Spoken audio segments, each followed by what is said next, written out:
I don't know if I pressed record on that too. Can you just check if I pressed record on there? I'm a diva, you know this. Apparently he's done it 100 times, but he doesn't let it show. Welcome to the Industry Angel Podcast. We hear from the best business minds across the globe. Entrepreneurs, social influencers, marketing mavens, and sales rock stars. We've got them all. Here comes your weekly dose of inspiration with your host, Ian Farah. Okay, good evening and welcome to the August 2018 and the 100th edition of the Industry Angel. Woo!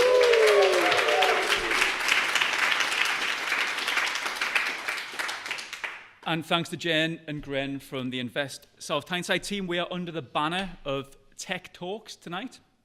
Now, Tech Talks, you might think, Customs House, Ray Spencer, Tech Talks, but there is technology, and we'll be talking about that later. Sintons, where are you guys? Where's Team Sinton? Yes, thank you very much. Sintons.co.uk? Yeah? Yep, there you go, shout out. And thanks for you guys as well for giving up your night. Obviously, we're live streaming. But we really need to support things in the Northeast and attend these events. So that's my little dig at you guys to get off your bums and attend a bit more. We've got some great stuff happening in the Northeast, so thanks for your support. And if you want to use the hashtag, we've got Industry Angel Live. That's going now. So we're on Facebook, Twitter, and YouTube as well, Jen. Okay. Feel free to share it, take photographs, tag yourselves, check in at the Customs House. Just out of interest, who has not been to the Customs House before? I have 4 children. Hang your heads in shame. Exactly. Okay, who makes the Christmas pantomime part of their family tradition? Come on, Ray, we've got some work to do. We have. We've got a raffle. We have. Family ticket? A family ticket. Christmas pantomime? I don't think I'll bother now, but yes. We have a family ticket to Beauty and the Beast, which is our pantomime this year. And for those who don't know it, and why should you? This is, for 3 years running, we have been voted the Northeast's most entertaining pantomime by Northeast Theatre Guide. And this year, in the Great British Panto Awards, we beat the London Palladium for the best designed panto. So there you go. Nicely done. Exactly, on the map. So what we'll do tonight then, Ray and I will chat for about 45 minutes. I'm going to take my watch off because Jen will tell me off and prompt me. We'll do a quick fire lightning round. We'll have some fun. We're going to do a quiz tonight for a minute on pantomimes. Because apparently Ray knows lots about them. We shall see. And we're going to do the raffle, and then we'll take some Q&A from the floor. So whilst they're talking, if you've got any burning questions, keep them in mind, and then you guys can ask Ray at the end of the night. Okay? I'm ready. Let's get the show on the road then. My tenters have not been hooked. You've been a bit apprehensive about this, haven't you? I'm very apprehensive. Don't worry about it. Right, so I better do the podcast bit. Okay, right. Oh, have we not started yet? Well, it's going to be longer than the Titanic, this. This is the 100th as well. Yes, it is, yeah. Right, okay. What have I not done? Right, okay. So today I am joined by the Director of the Customs House from South Shields. Welcome to the Industry Angel, Ray Spencer. Thank you very much. Thank you. That's like 3 rounds of applause before we even started. Yeah, that's right. Yeah. So, Ray, thanks for joining us this evening. Pleasure. And for hosting us here at the wonderful Customs House. Should we tell... I want to know a bit about you first, Ray, before we talk about Customs House. Not all of it's true. So, we probably... Who's Sandancers here? Yeah, so we'll know Ray affectionately as Tommy the Trumpeter as well. Yeah, so, I mean, my great-grandfather liked to be entertained by Ray. I'll tell you a true story. I was, for those who don't know, like people who don't come down to South Shields, for 25 years I was Tommy the Trumpeter, and my daughter, one of my daughters, is 16 now, and she's got a boyfriend for the first time. And yeah, I don't know why I'm out the house when they're in the house. Anyway, but for the first time. And he came to our house and he said, do you mind if I say something, Mr. Spencer? And I thought, respect. He said, do you mind if I say something, Mr. Spencer? And I said, not at all. He said, when my dad was little, he loved you as Tommy the Trumpeter.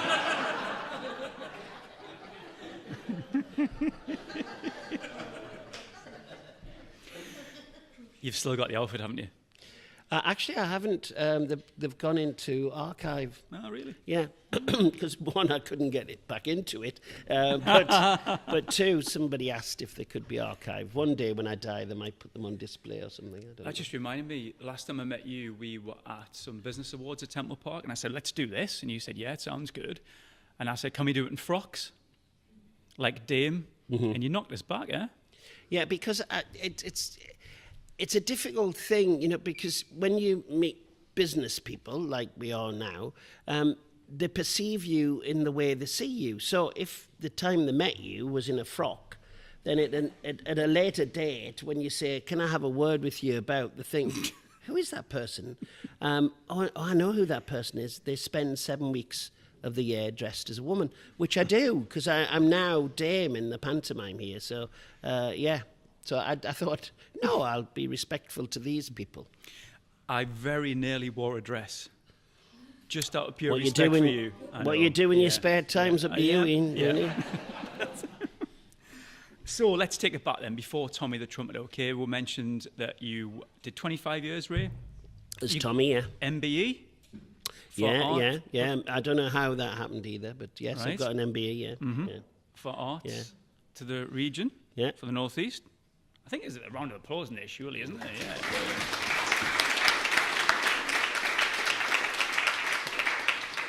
So let's wind it back, Ray. Where did your love of the arts come from? When did it start? The first time I ever went into a television studio, my first experience of technology in a television studio, I was 3. And I went on a charabanc, a bus journey, from our street to Tyne T Studios to see a television programme which was called The 1 O'Clock Show. And it went out live, guess the time, 1 o'clock. But before daytime telly, we used to have this 1 o'clock show. And I went along to it. And when we got there, they said I couldn't get in because I was not an adult. But it was the only way my mum could go, as if she took me. Anyway, they let me in the end. And there's a shot of me sitting on the stairs. The world was a different place then. You've got to remember this was 1960. So the celebrity chef that they had was making something a bit exotic. He was making a Spanish omelette. and the Spanish omelette was passed along the audience. No health and safety then. So the audience tasted it and passed it on. But apparently it arrived at me, and I was sitting on the steps between 2 lines of seats, and I was on camera eating this omelette on Tyne T's 1 o'clock show. So I think that's what gave me a taste both for Spanish omelette and show business. Okay, and that was 3-year-old? I was 3 years old, and the first thing I did probably was nativity in infants. And then what made me think I could do it professionally, I was actually training to be an accountant. And I know, and it's unbelievable. It's been very useful, though. And I was 22, and I did a show with Alan Price, the musician, called HMS Kelly, which was about a ship built on the Tyne. And it was on BBC One, BBC Two. But the people who were working on it said, what's your next job? And I said, I'm going back to the hospital where I'm trained to be an accountant. And I said, oh, you should be doing this. Now, my dad worked as a corker burner in the yard behind me here for 42 years. And my dad was disappointed that at 15, I said I didn't want an apprenticeship. Thank you very much. He was really shocked because he said to me it was a job for life. I would have been unemployed for many decades by now. And so he was all right when I went off to be an accountant. But when I said at 22, do you know what, Dad? I'm going to give up being an accountant and I'm going to train to be an actor. Now, for a man who had lived by his own sweat and guile for all those years, it was a bit of a shock to have a son who wanted to be an actor, but it's what I wanted to do, so I went off to do that. And through various routes, I ended up here. You can't be skipping the various routes. I remember me, well, I can't tell you that story. Anyway, so I did my degree, and then I had a chance to move out of the region, and I didn't. And then I was a jobbing actor for a little bit. And then I used my acting skills to sell videotapes. Another bit of technology in my life. And the best people who bought videotapes were miners, because they worked funny shifts, and they had the money to buy the video machines. And I used to drive down to London and sort of buy a shed load of Superman 3s, put them in the back of the boot, drive back. So I'd be like getting there at 9 o'clock, so I was setting off at 4:30 in the morning, get down there, as soon as it was released, drive back up here, and I'd be all over the northeast selling Superman 3. Now this was in 1983-4 time, 1983-4. A videotape was £54 ex-VAT, and you were flogging it, and then they were renting it out all over the place. And we had a margin of about 15% on those tapes. So the miners' strike came, and guess what? The last thing on a miner's mind was buying a videotape or hiring a videotape. They didn't have any money. So it really impacted on our business. So then I walked into the college one day and I said, I'd like to train as a teacher. And they said, all right. And they said, just fill in your card. So I filled it in. They said, oh, is that your qualification in drama? And I said, yes, it is. They said, would you mind just coming in for 7 hours a week? Because we haven't got a drama teacher and we've got these classes. This is true. So I went in for 7 hours a week. And then they said, there's nobody to take the effing Wex. This was fabrication and welding students. To do general studies on a Monday from 4:30 to 5:30. Honestly, they gave it to a part-timer because nobody wanted to take on these kids. And they used to say to me, get there 10 minutes before because they'll go out the window if you're not in quick enough. And so I started doing part-time stuff, general study stuff, do a whole host of different courses. And then I eventually got a full-time job as a performing arts lecturer. And I had a great I had a great principal, John Wells, who believed that people who taught should put their hands on the tools. They should still remember how to do it. So he used to let me go off and perform elsewhere. So I went all over the place performing. And one of the things I did was work with John Miles. Music was my first love. That John Miles. And Tom Kelly. And we adapted a play called Machine Gunners, written by Robert Westall from North Shields. And we took it to Edinburgh, and it was a good success. But while we were there, Catherine Cookson died. And I said, you know what? We should do a musical about Tom and Catherine Cookson, not about our books, but what it was like to be married together together for 63 years. So we said, yeah, we'll do that. So we developed this musical. And I came here and said, we're going to do this musical. Can we do it there? And they said, oh, yes, yes, yes. So we launched it on Tyne Tees Telly in the February with Mike Neville, and it sold all the seats in February. We cast everybody and started rehearsing in August, this time of year, actually. And the guy who was then here said, can I have a word? And I said, yeah. He said, you'll want to pay everybody at the end of next week, won't you? And I said, yes. He said, well, I haven't got any money.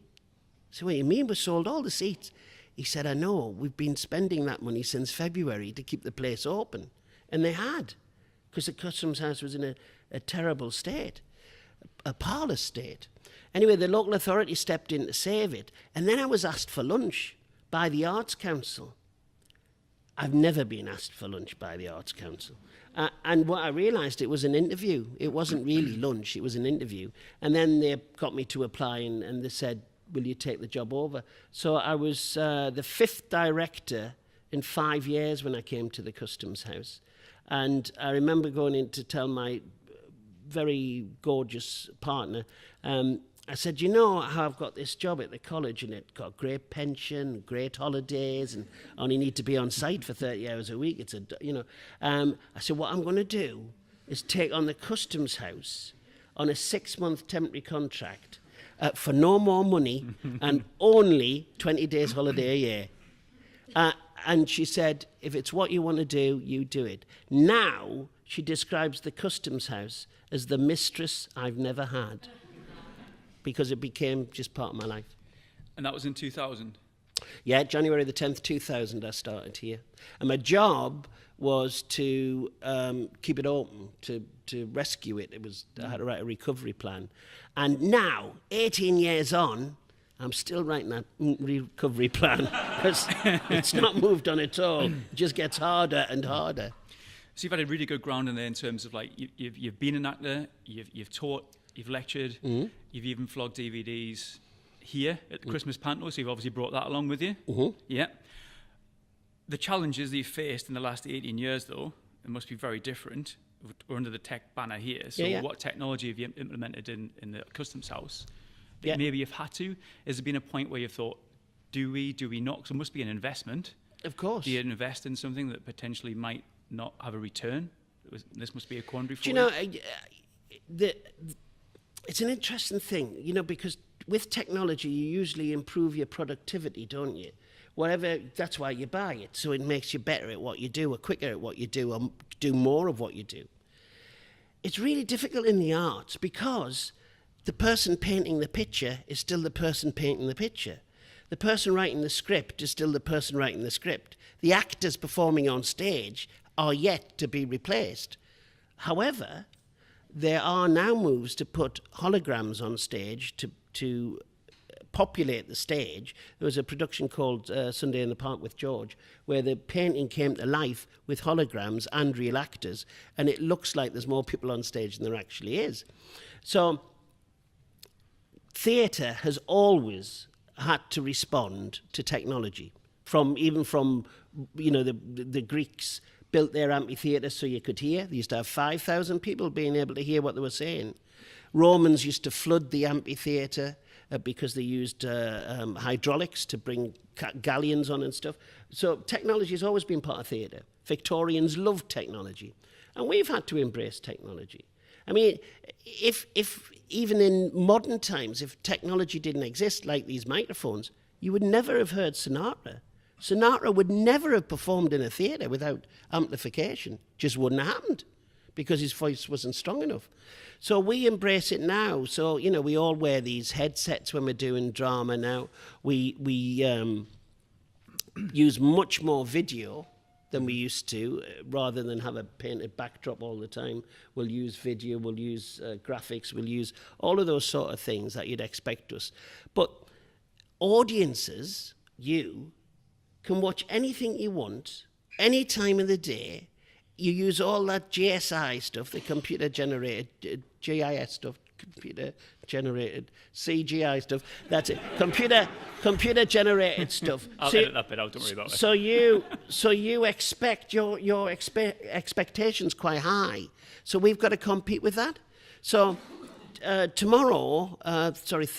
Thursday, we open When the Boat Comes In. When the Boat Comes In was based on a novel that was written about this very area that we're in. But it starts after the First World War.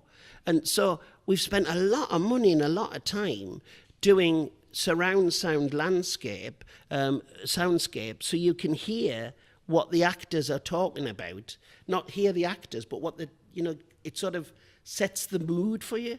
So in Psycho, in the film Psycho, when they go, you get all excited that she's going to be stabbed. Well, now soundscape round theatre is really important for pointing the audience to the emotion that the director wants them to have. So that's a massive part of it. All of our lights now are intelligent lighting. Yeah, so many times before you'd say, "Oh, that red one, can you make it blue?" Yeah, I'll just get the ladders out and I'll just go up there and I'll change it and I'll go back up and put the red one in. And the time Now you say, can you make that red one blue? And they go, yeah. And it's done instantly.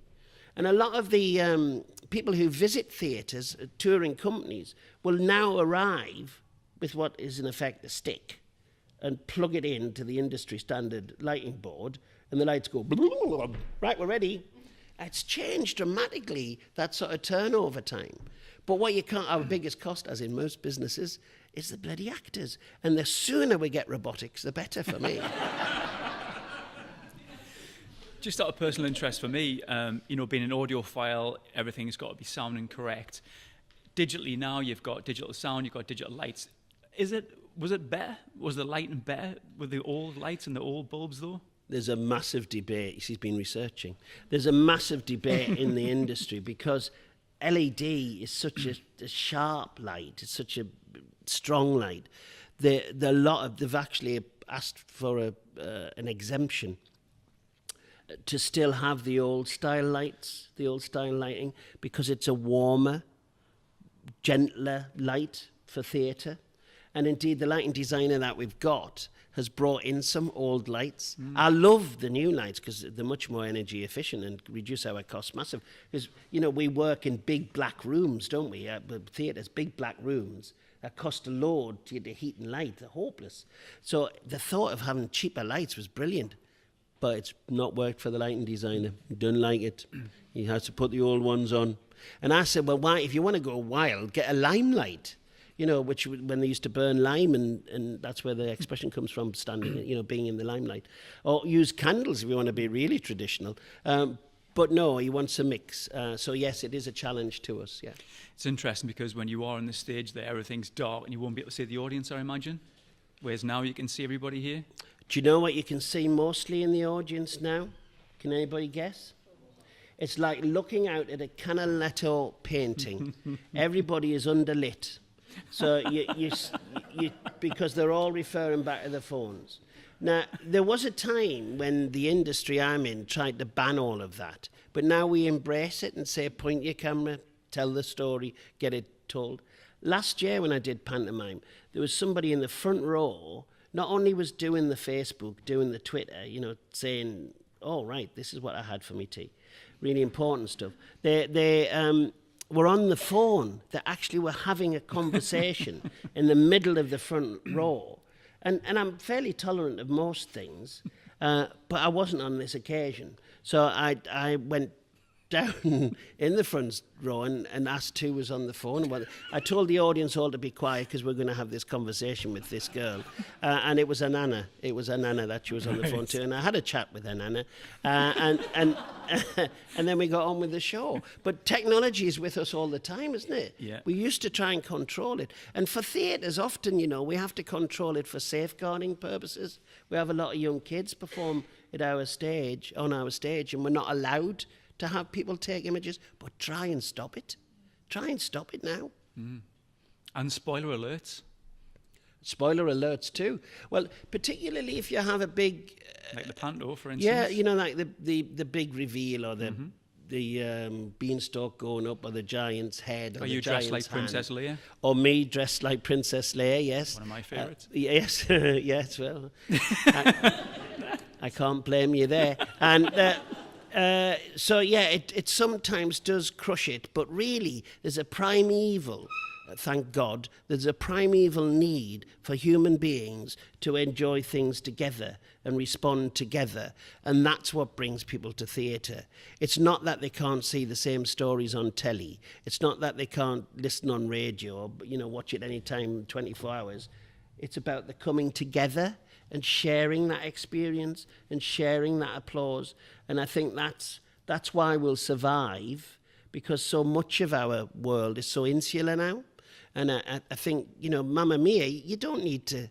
The number of times I've been on box office and they've come in and said, what you got on, like? What you got on? Mamma Mia. Well, I've already seen that. Pirate got it at the pub. And the number of times that we hear that. But that's been improved by technology. Because that whole 35mm Geet big bags of film, that 35mm film used to have to be stuck together. This was only a few years ago, stuck together, and every week you cut the end off to add the new advertisements.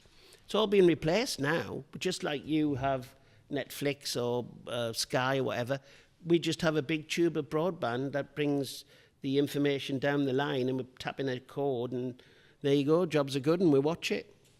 So you've alluded there to people watching Netflix or watching pirate copies. Are these challenges, like what challenges do the Customs House face? In terms of that, getting bums on seats and getting people to the venue? I think it's a generational thing now. When there was no alternative, people went to what there was. But now you've got so many alternatives, haven't you, to what you do with your time. You don't necessarily want to come to the theatre. So quite often when we're on stage, you see a sea of white heads. And our challenge, I think, is to get the next generation to come along and engage with storytelling, which is done from the stage and not from a box in the corner or not from the phone. I mean, at home we have these two big televisions in different parts of the house, and yet my daughter insists on watching everything on a smartphone. Because it's hers. So I don't know. There is a challenge to us, but I do believe that there will always be a need for people to attend events. Mm-hmm, mm-hmm. So thinking about those events, is there anything that sticks out in your mind over the last 18 years that you've been here that really you're proud of, or a really great memory for you? I think the opening night of Tom and Catherine was particularly moving for me because the whole of the audience stood up and cheered and roared approval of something that we'd taken from nothing and created. And that's not changed for me, really. I love to tell stories about our region, so about our area in particular.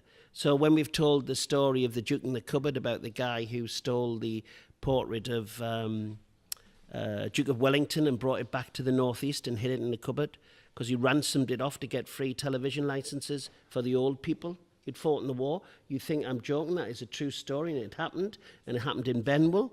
And look at the first James Bond movie references it. Anyway, or the story about Kirkpatrick, the guy who was the man and the donkey, or the riots that we had outside here in the 1930s. I love telling those stories.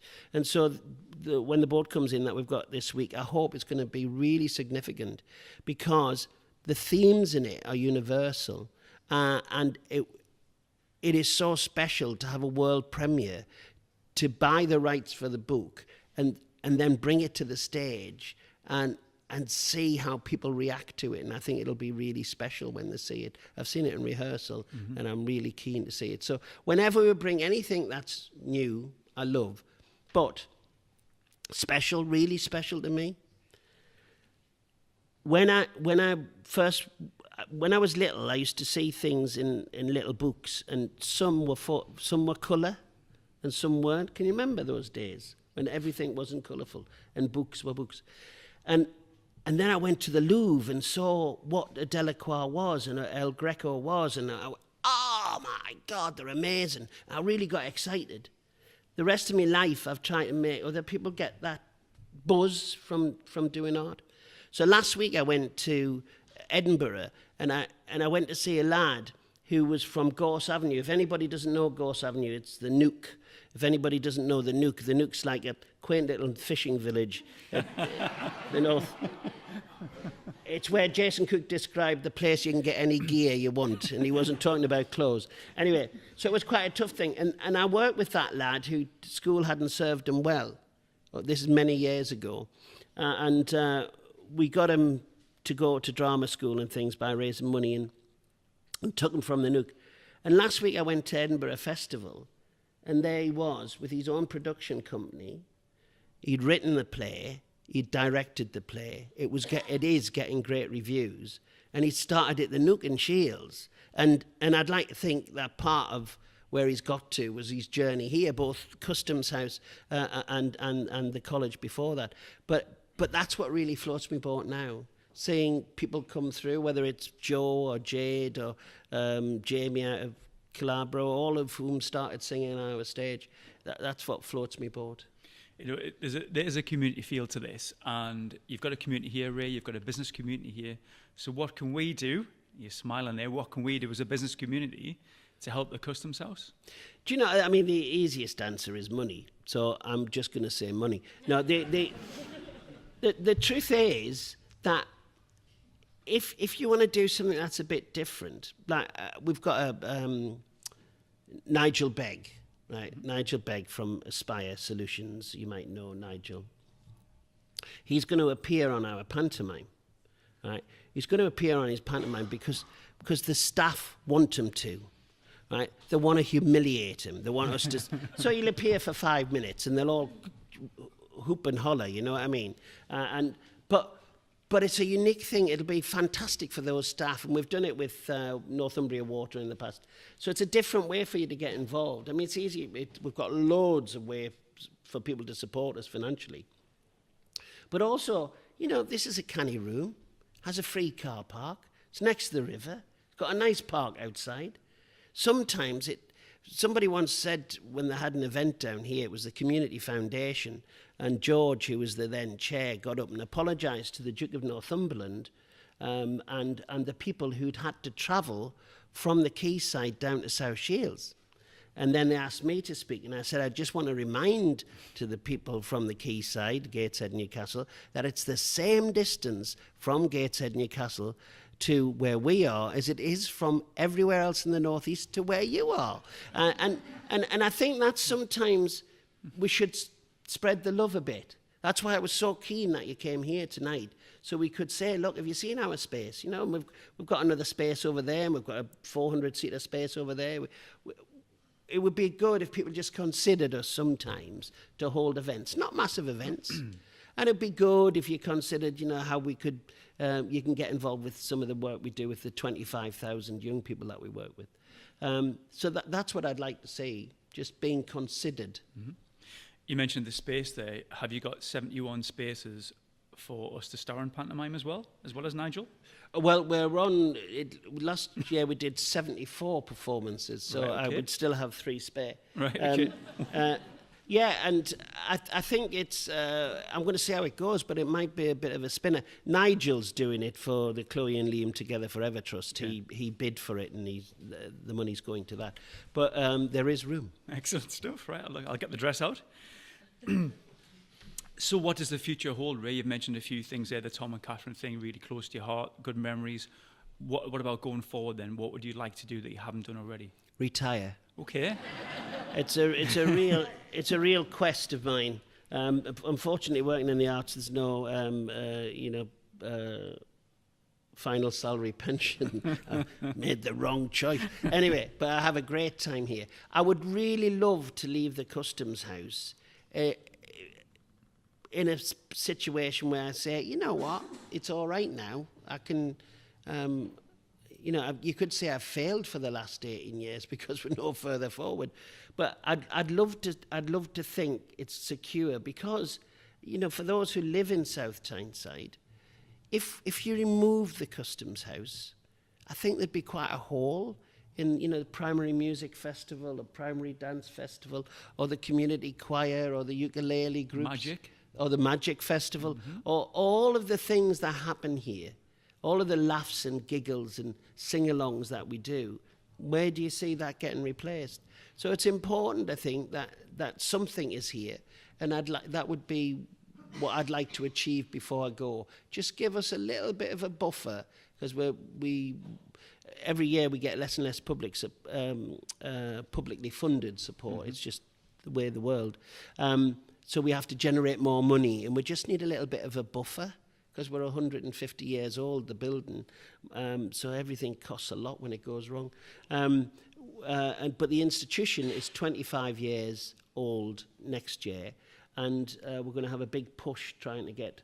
I'm looking for 250 people to give me £1,000, and not me personally, the organisation. But we are having again, isn't it? But we are having other schemes as well. But that's my holy grail is to raise $250,000, and then I can look to leaving. Can I drill into that a little bit? How are you going to do that? Well, I've thought of being a drugs mule. Right. I think there are some people who will be happy to do that. Okay. There'll be other opportunities for the kid who comes to the pantomime. We call ourselves the little pantomime with the big heart. Every year we raise money for charity while we're doing the pantomime. This year we'll be launching our heart appeal, when you'll give the house, put the heart back in the house, customs house.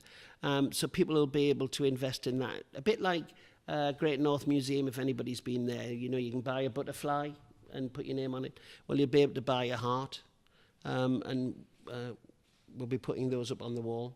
Like a brick at the Stadium of Light? Like a brick at the Stadium of Light, yes. Very much like a brick at the Could I get a brick here if it's 250-year-old? Would you mind if I took a chisel and just put my name on the side of the wall? If you gave me the 250,000, you could, yeah. It's a deal. Right, so is there anything I haven't asked you that you want to get out before I humiliate you with a pantomime quiz? I don't think so. I apologise for all of those who thought I was a technical leader, because I'm clearly not technology leader. But no, I'm just pleased that people are here and have stayed. Likewise. Well, it's going out live, so if they get up, everyone will see. Live in China. Live in China, yeah. That's the camera there, yeah. Okay, Ray. They're up early. It's a big catch. Yeah. This is the bit. Yeah, this is where you humiliate your guest. It is indeed. Paul, have you got the horn? And what? I don't want to ask that. It's very much a pantomime joke, that, It is isn't it? indeed, yes. So, Paul will signal 60 seconds with his horn. He'll end 60 seconds with his horn. And in the meantime, I'm going to ask you some questions. It's a long time for Paul and his horn. It is 60 indeed. seconds. Okay, when you're ready. His good lady, where's his good lady? Yes, yeah. She may agree with you. On you, Paul.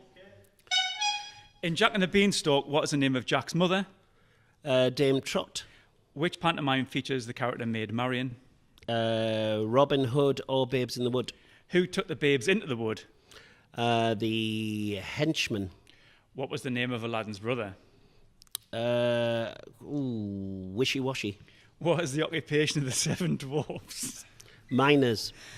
Which character marries Alice Fitzwarren? Dick Whittington. Well done. What is my favourite panto? The Lambton Worm. Nope. Does the fairy godmother come on stage right or left? Do you mean stage right or stage right left? Or stage left. She comes on stage right. She does indeed. What is the name of the father of Cinderella and the Ugly Sisters? Baron Stonybroke. The last lines of a pantomime have two traditions associated with them. Name either. One, they're always rhyming, and two, you only ever do them at the dress rehearsal. Well done. Wowzers. Yeah.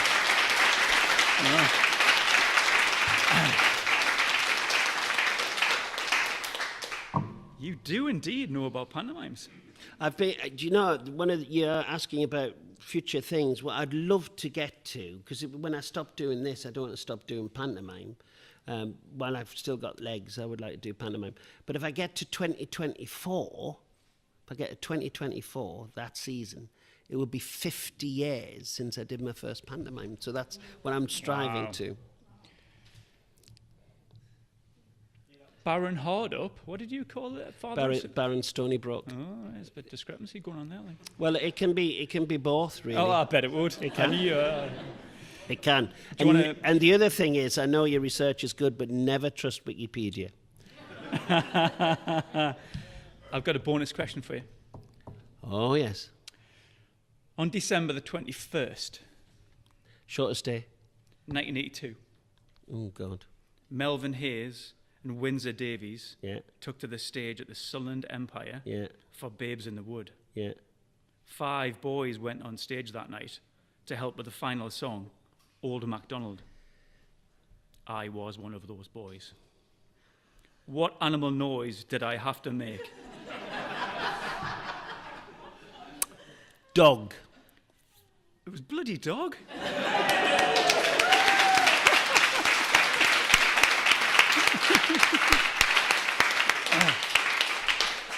I actually made the noise of a pig. and stopped the whole pantomime and had the wrath of Windsor Davies. How did you know that? Were you there? Did I?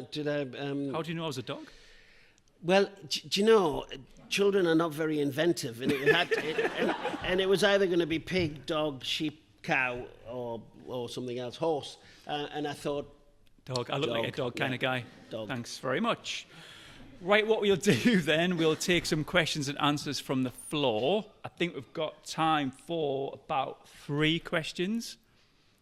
And I'm going to pull this.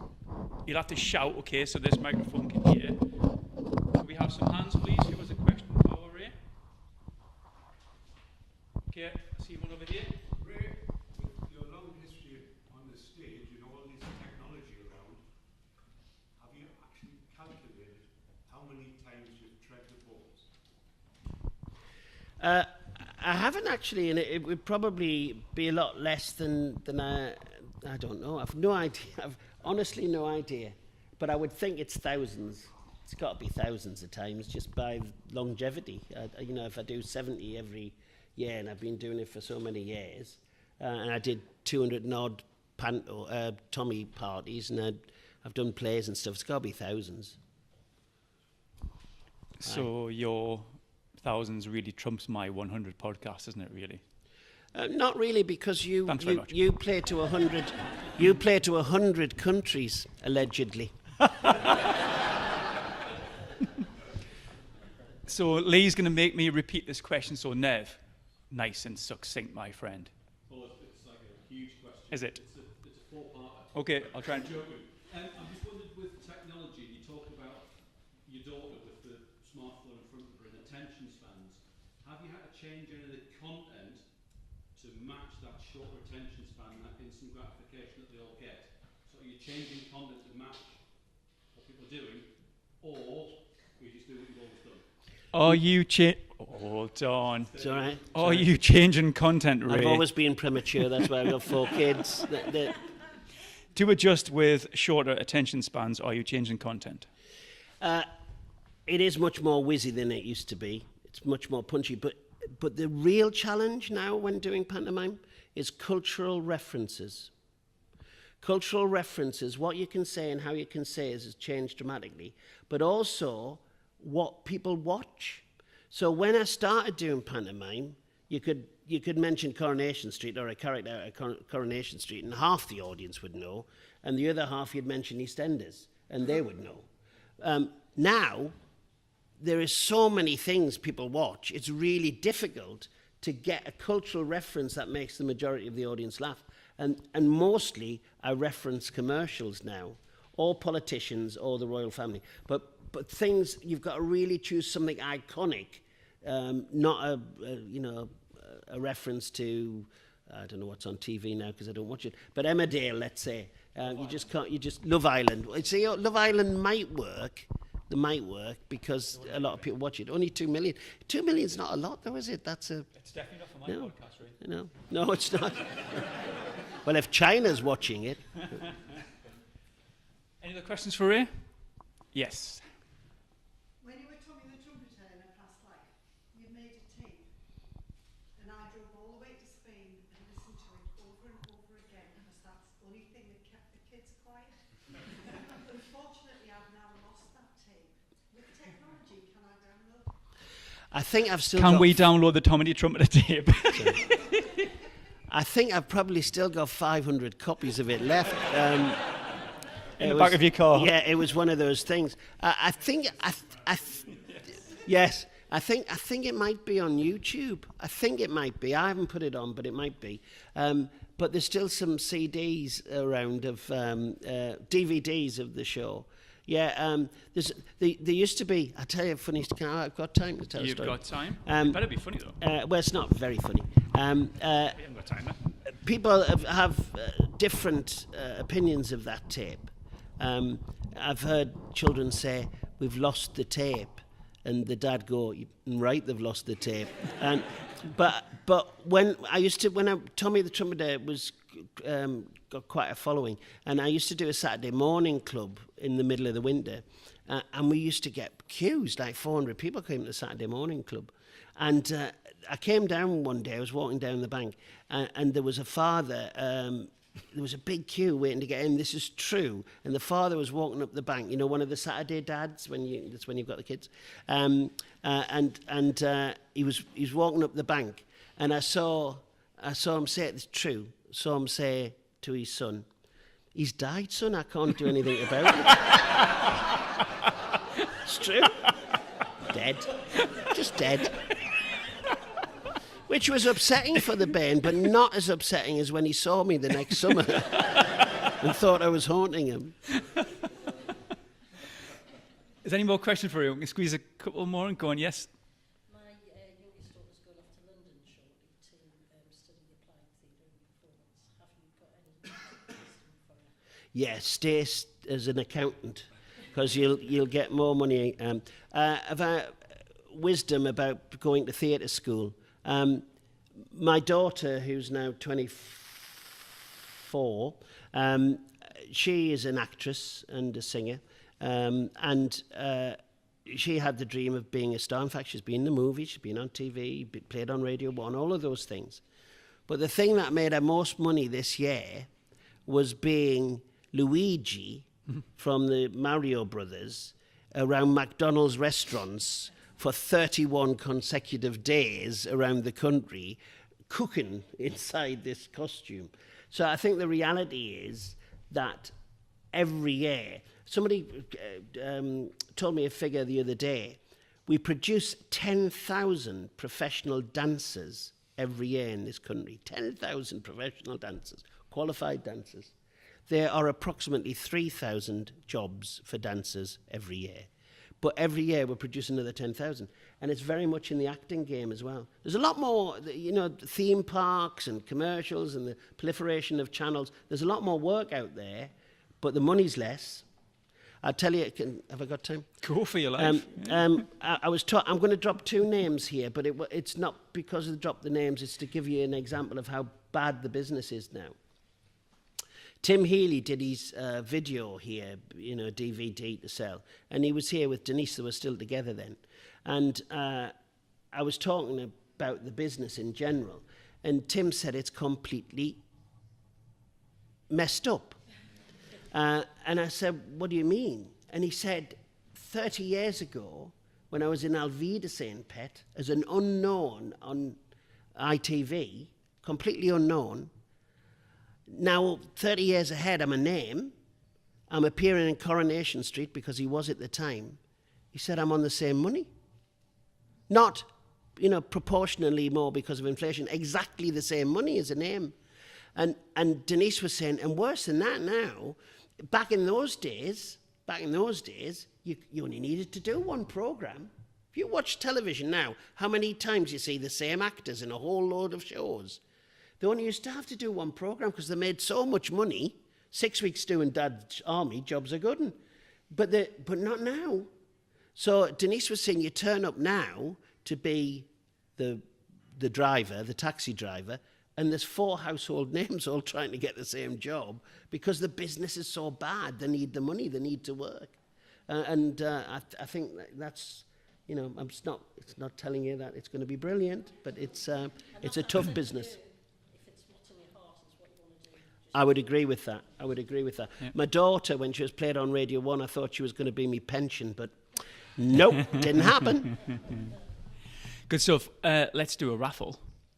Oh, good. Go on then, last question. Yes, it's not a question, quite a Okay. question. Cultural Diversity Day, how about doing some Bollywood in your pantomime? We've got Afnan Prince this year in our pantomime. Afnan's been in 2, 3, 4 times, I think. I think there's no reason we shouldn't do a bit of Bollywood. Well, you see, it'd be lovely for you to pop on and do it, but would you pop on and do it 74 times? and would you pop on and do it at 10 o'clock in the morning, 1 o'clock in the afternoon, and then do it all again at 6:30? And, you know, through the cold and the the illnesses and stuff, that's the real challenge. It's everybody comes and says, isn't it great? Yeah, get up with flu and no, you have to do 3 shows that day. Can I tell another quick story? Honestly, this is a funny story to finish with, though, about the difference of working. We had an opera singer join us in pantomime when we did Alice in Wonderland, playing the Queen of Hearts. And I had no idea how opera singers work. Does anybody know how opera singers work? Well, basically, opera singers don't sing the day after they sing. Fantastic job, isn't it? You have to have a day off the day you work, right? And I rang this opera singer, so I don't tell you who it is, but I rang the agent and said, how much is it to have it? And they said £2,000. And I said, I don't pay anybody £2,000 a week. She said, no, per performance. And she's off every day. I said, nah, I'm not doing that. Anyway, she did it anyway for a much cheaper rate. But she'd never sang at 10 o'clock in the morning. And she'd never, ever done 3 shows in a day. That was just crazy. But she wanted to do it because she was from the town and she was coming towards retirement. So somebody said to her, what you'll need to do is just to keep the vocal cords warm all the time. And what we suggest is that you try a little bit of port, just a little bit of port. So on the first 3 show day, she was fine until the last performance when she came bouncing down the corridor. Absolutely bladdered to go on to do the final scene because she'd been taking a little bit of port all day.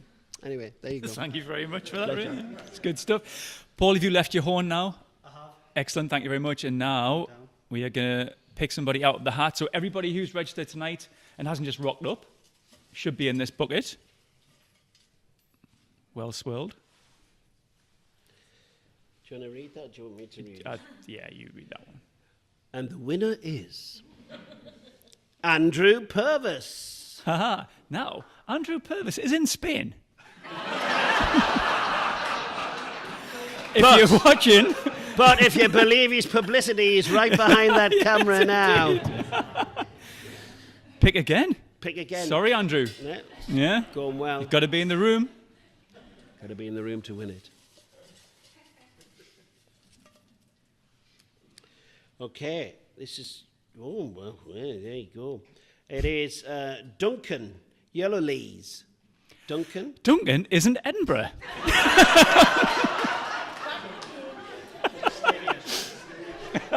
Sorry, Duncan.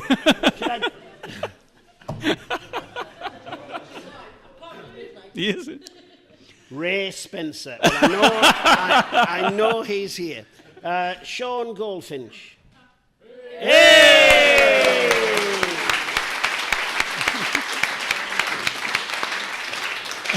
I have an envelope with the prize. Did I give it to you? You did I not. must have left it on my desk, but I'll give it to you before. What's inside it, Ray? It's a family ticket to Beauty and the Beast for the 1st of December. And it couldn't go to a nicer organisation because Goldfinch help us enormously. And we were talking about money before, sorry, but they do. It's a different Goldfinch. Goldfinch estate agents help us enormously. What they do is everybody who moves into the town gets a welcome pack. But in the welcome pack is come and use the customs house. Dead simple, costs them out, but they're helping us. So you might all have similar ideas, like take your brochure and spread it around. We've got loads of editing now to do. Has the hour arrived yet? Yeah, we're doing. Look at that, bang on. What's happening? Oh, that's fine. I want to relax, man. I've done an hour. You paid us for the hour. That's it. The hour's up. It's done. He gets paid? Does anybody have a burning question for Ray? No? Great. Right. So listen, before we do that, we've got to thank Ray. That was amazing. Some real good stories here, so thank you very much, Ray. Thank you very much.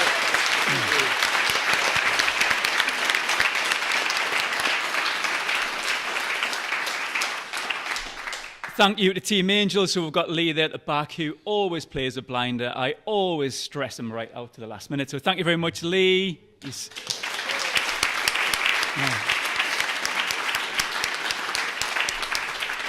Our photographer, Gavin G. Force Foster at the back there. And of course, Paul and his horn.